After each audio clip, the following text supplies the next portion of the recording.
Rambam Hilchos Melochim Bereg Ches Halacha Aleph Chalutzei Tzava. Those who go out to the war, the soldiers, Kishi Konsu Begvul Ha'oivdei Gechovim, when they go into the boundaries of the area of the idol worshippers, V'yichbishu Oisam, they conquer them, V'yishbu Mehen, and they will capture from them captives, Yoshvu Bahem, and they will stay there to watch over it, and we'll see what it means soon. Mutulahem Nechel, it's permitted for them to eat nevelos of treifos, animals that have died, or animals that have been slaughtered by a treif. Ubosa Chazir, and pig meat, Ukiyetz other of the like. But that's only if he's ravenous, he has no food, and he didn't find that what's permitted. He doesn't have what to eat. Except for these forbidden items. Also, he can drink yayin nesach.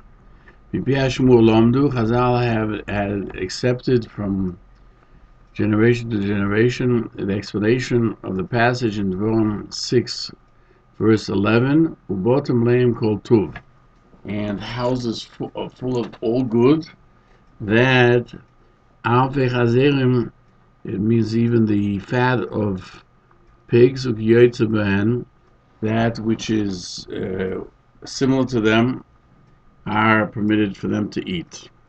As the Mishnah explains that we learn this from the end of the posuk, you shall eat and be satiated. That they were allowed to eat from the from the houses of the Goyim, which are full of all good. And he cites Chulun 17a. That it says over there, what does it mean, houses full of all good? Omar Yirmiyah Ba'abo. Omar Rav. Rabbi Yirmiyah Ba'abo said the name of Rav. Kosle de Chazirim. The fat of pigs. And Rashi explains that it means meat of a chazi that's dried. Like as the Mishnah adds, the Rambam had a text kadli, and it means orif, which we said was the fat. Therefore he says arfe chazenu. And furthermore he adds, they found something that was permissible, they can't eat forbidden.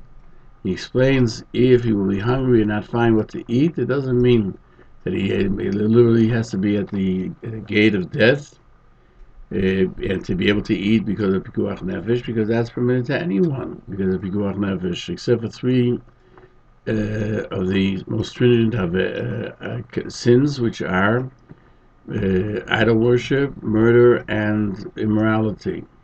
But the posuk comes to tell you, if he's hungry, he doesn't know what to have eat, a soldier may eat it. The Ramban, on verse 10 disagrees.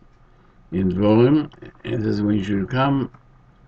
when Hashem shall bring you to the land which He promised to your forefathers, to Avram, Yitzchak, Yaakov, to give to you cities filled, large cities and good cities, which you did not build, and houses full of all good that you did not fill, and wells which are hewn, which you did not cut out, and vineyards and olive orchards which you did not plant, and you shall eat and be satiated. And it says, according to the rabbis, it's a hint that that goodness which you will find in the houses, you can eat even if they're forbidden in Torah, like chadli chaziri, like the fat of pigs or vineyards that are mixed or they're less than 3 years old.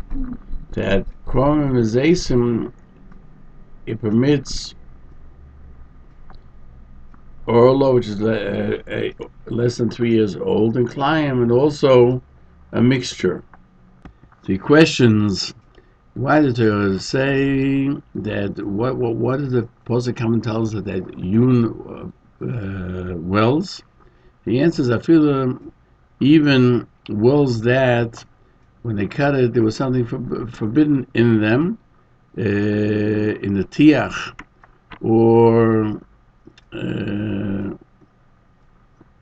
the Torah that permits them to eat everything that's found there, and everything except for avodah zarah. It says lo yisachmoid kezer zarah aleim v'lekach loch, and it says mizbechoseim titoitzu, their altars shall you destroy.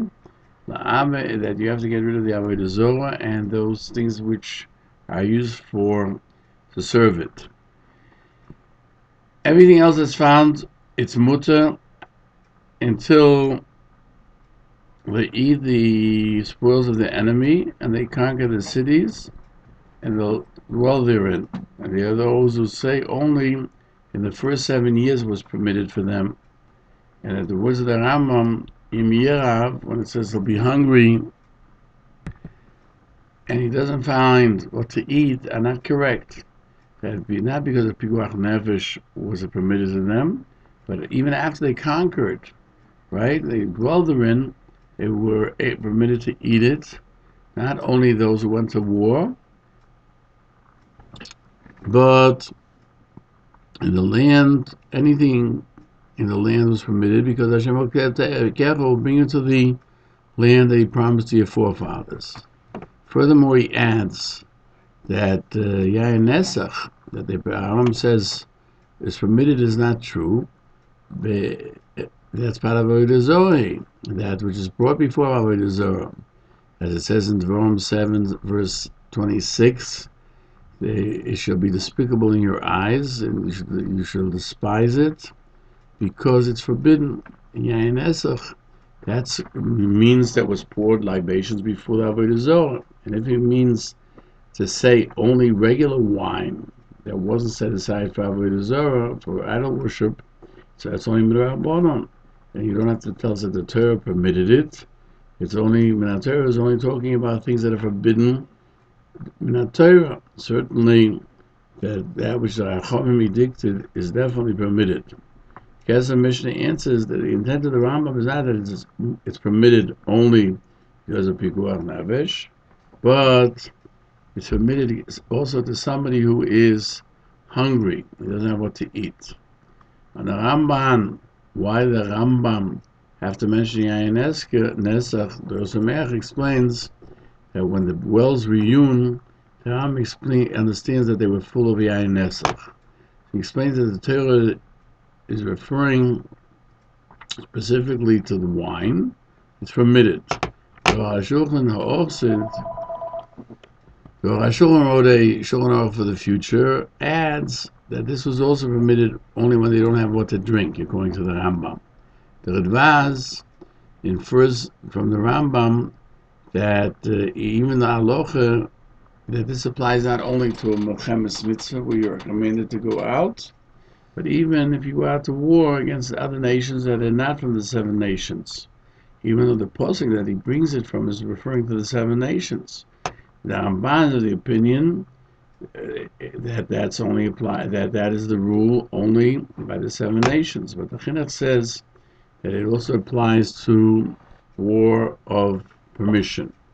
After Melchemes Midian, it says everything that can be brought in fire should be brought in fire and become purified.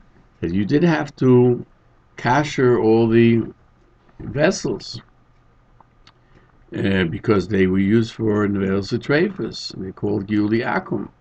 The Ramban questions why don't we say that by the vessels of Sichon v'Oig the same rule applied? Why was it only in Midian that it took place? And he answered that Sichon v'Oig were from the 7 nations, and they belonged to the Yisrael. Therefore, everything was permitted, even that which is forbidden. As it says, houses full of all good, which you do not fulfill.